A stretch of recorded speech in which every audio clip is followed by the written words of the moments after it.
Since the surprise election of Donald Trump, progressives have scrambled to examine why their focus on identity politics did not help them to win governors' mansions across the country, nor the White House here in D.C. But as we at CURE have observed, their solution so far is to double down on identity politics. Here is LaShawn Barber, who examines the curious alliance liberals seek to create between Muslims and progressives. At the 2016 Democratic Convention, Muslim activist Khizr Khan called upon the name of his son, who died in Iraq while serving in the U.S. Army, to claim Donald Trump disrespects Muslims and minorities. Donald Trump consistently smears the character of Muslims. He disrespects other minorities, women, judges, even his own party leadership. He vows to build walls and ban us from this country. Have you even read the United States Constitution?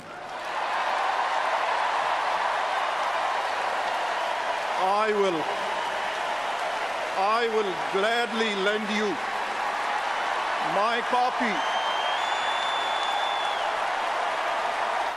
The previous year, Ahmed Muhammad, a 14-year-old student, was arrested at his school in Texas after he created a science experiment of a clock that he built inside a suitcase, which looked remarkably close to a suitcase bomb.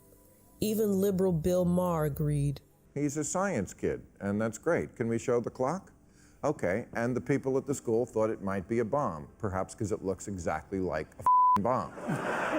Despite the similarities, Obama publicly invited Muhammad to the White House on Twitter, saying, "Cool clock, Ahmed. Want to bring it to the White House? We should inspire more kids like you to like science. It's what makes America great." Obama and Ahmed met at the White House in October 2015. Since Trump became president, progressives have doubled down on identity politics. This is illustrated most recently with the so-called Women's March movement led by Linda Sarsour, who is Muslim. You know, this is an important time for many communities, including my community, the Muslim American community, LGBTQIA communities, immigrant and undocumented communities, women in general. I mean, this is an opportunity for us to say we will protect the most marginalized amongst us. We're going to stand up to fascism and racism and xenophobia, and we're not going to allow this administration to roll back the rights that many people have fought for so we can be here today. The liberal unity fad around those who practice Islam is what CURE identifies as virtue signaling, conspicuously expressing moral values to enhance position within a social group. When federal judges struck down Trump's executive orders that temporarily limited entry into the United States from several Muslim-majority countries, the media neglected to say that these were the same countries Barack Obama selected for scrutiny in 2011. Also, despite the most populous Muslim countries, such as Indonesia and Malaysia, being untouched by the orders, liberals, including the media, portrayed the executive orders as a Muslim ban. A Muslim ban. A Muslim ban. Muslim ban. Muslim ban. This is in no way a Muslim ban. Wink. Star Parker, isn't there a danger that this may deepen divisions in America rather than heal them? Well, perhaps, but what we hear is that most of the people in that region don't like Americans anyway. It's sort of like having a guest come into your home. They have to abide by the rules of your home. What Americans, I believe, are waiting for is a loud voice out of that region that actually says that something has gone terribly wrong. Why are they refugees in the first place? And instead, what we get is scrutiny of Israel, which most Americans believe is our dear friend. Well, when one thinks of I don't know America, where you're getting that information from, the idea. Sorry, keep going, yes. The media creates fear among politicians who oppose the liberal narrative of victimhood. This strategy is illustrated when leftists question the existence of the State of Israel to signal their virtue within the growing Muslim community in the country. Linda Sarsour is a Muslim political activist who co-chaired the Women's March in Washington this past January.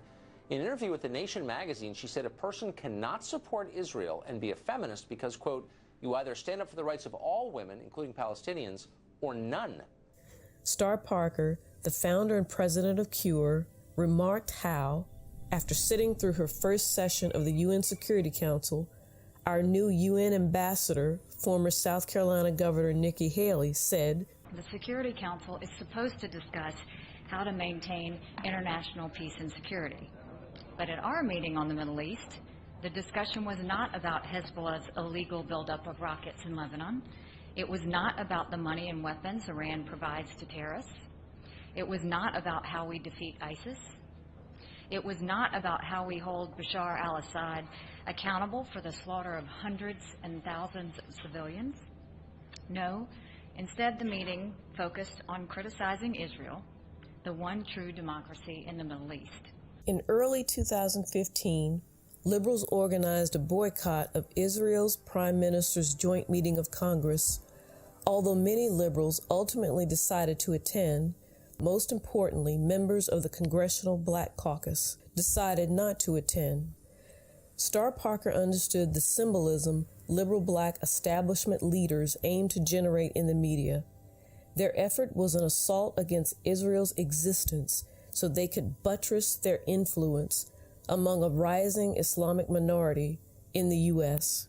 That's partly why Parker organized black pastors who loved Israel to stand in the place of the Black Caucus in the galley of the Capitol while Netanyahu spoke. The Congressional Black Caucus boycott betrays the unique relationship of black Christians to the Jewish people and to the State of Israel.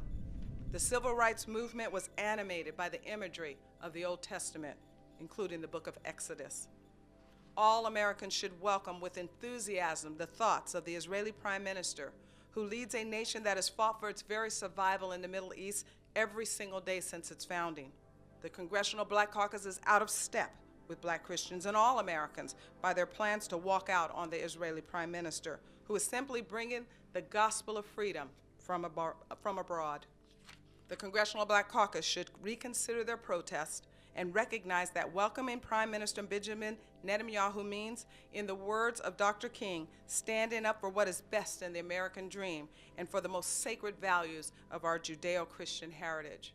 Standing with me this morning are pastors who want to convey these same truths, bringing with them their congregations and their community of believers to compel the Congressional Black Caucus to reconsider their protest. Recently, Starr asked if most Democrats are not more sympathetic to a nation that shares American values than one that does not, what exactly is the Democratic Party about?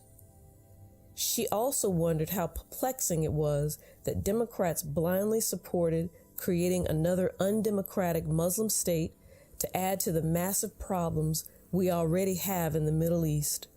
Starr's experience with the left over decades is a reminder that Americans should entertain caution while liberals try to organize Americans into victim groups. If you like this video, please click the like button. Be sure to subscribe to our channel to receive news and updates about this video and others like it. I'm Angela Swinson for LaShawn Barber and everyone at Cure. Thanks for watching.